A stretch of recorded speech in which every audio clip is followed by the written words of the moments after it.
Over the last several years, the Coast Guard has received significant increased funding, as was being discussed, nearly $25 billion from the reconciliation bill passed last year. This committee, however, has received shockingly little information about how, when, and where the Coast Guard plans on spending those funds. Admiral Lunday, it is my expectation that the Coast Guard will promptly provide information to this committee on all the programs allocated funding in last year's reconciliation bill. And I want to particularly focus on the light and medium ice-breaking cutters, which received about $800 million in that $25 billion package. These new cutters are meant to replace the aging Bay class and smaller ice-breaking tugs. So, Admiral Lunday, can you provide additional information on the Coast Guard's plan to acquire new light and medium icebreakers, including how that $800 million will be split between those programs? Senator, thank you, because our domestic icebreaking capability in our ports, waterways, and in the Great Lakes is critically important. And the funding and reconciliation to replace those medium and light icebreaking capabilities is critically important. We did a solicitation, asked for information from industry, because we're taking a commercial approach so we can, again, move at speed and scale to deliver these much faster than we otherwise would. And we've gotten that input back on both the light and the medium variants, and we're analyzing that information right now as we develop an acquisition plan to move forward with acquiring the light and the medium icebreaking capability. So we don't have a specific breakdown of which of the numbers of each variant yet, but we're working toward that. As to the plan you asked about, I've directed my staff this morning, and I will be prepared to brief and update members of the committee and also staffs on the current status of our overall reconciliation execution. And so we look forward to providing that briefing to you and to the staff as well. Thank you. You know, I was very disappointed when the President announced that many of the Coast Guard's new icebreakers would be primarily constructed overseas.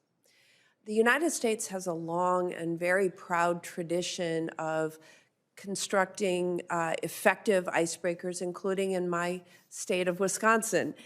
So I believe that that money would be better spent at home. So Admiral Lunday, does the Coast Guard intend to build the light and medium icebreakers domestically?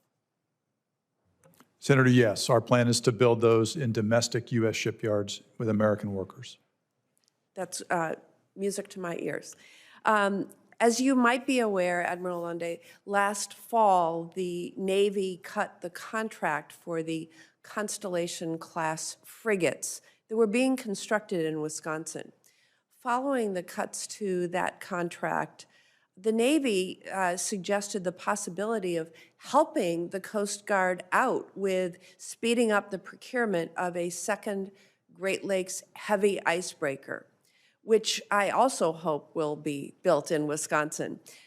So, Admiral, have you had any discussions with the Navy regarding that possibility, the possible options to speed up procurement of a second heavy icebreaker for the Great Lakes? Senator, thank you for the question. First, acquiring a second Great Lakes icebreaker that is at least as capable as the Mackinac remains one of my top priorities for the Coast Guard.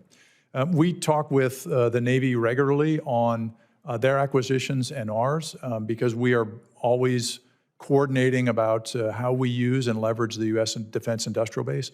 I haven't spoken with C&O Caudle directly on Fincantieri and the Great Lakes icebreaker specifically, but Fincantieri and other yards in the Great Lakes region are a critical part of the U.S. Defense Industrial Base. And so we look to award contracts to U.S. shipbuilders. We hope that those yards, shipyards that build great American ships, including those in the Great Lakes, will be competing for Coast Guard work. Thank you.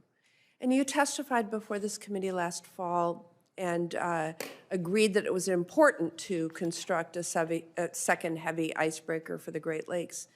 Unfortunately, my Republican colleagues did not include any funding for the icebreaker in the reconciliation package that we've just discussed, a very hearty $25 billion, including a very significant focus on icebreakers. So do you commit to continuing to seek funding to construct the second heavy icebreaker in future budget requests? Yes, Senator, we do. I thank the committee for the support in the 24 budget for initial $20 million. In our 26 unfunded priorities list, there's a request for an additional $35 million to complete the analyze and select phase.